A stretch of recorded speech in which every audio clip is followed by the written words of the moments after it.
लवण सत्याग्रह स्मारकी स्मृति पीठ ता उद्देश्य आज जो अवसर ये कुहुड़ीर समस्त बरपुर जो मैंने लवण सत्याग्रह आंदोलन झांस देते अंचल पुरी जिलार विशिष्ट स्वाधीनता संग्रामी नीलकंठ दास उद्देश्य मोर श्रद्धांजलि ज्ञापन करुच्ची आज युव बंधु मान आह्वान देवी जो मानक जो आम स्वाधीन नागरिक भाव आज प्रतिष्ठित करुचु ये अंचल गर्व गौरव से उद्देश्य जो स्मरणता से जीवनी ए सब अनुप्राणित आगामी दिन में समाज अग्रगण्य कर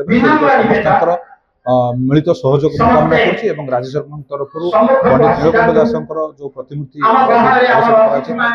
राज्य सरकार को धन्यवाद जनाऊँ आगामी दिन में समस्त मिलित सहयोग कुहुड़ी गाँव जो स्वाधीनता संग्राम मान जो कार्यक्रम स्मरणीय रही पीठर उन्नति घटो प्रार्थना चलाऊँ।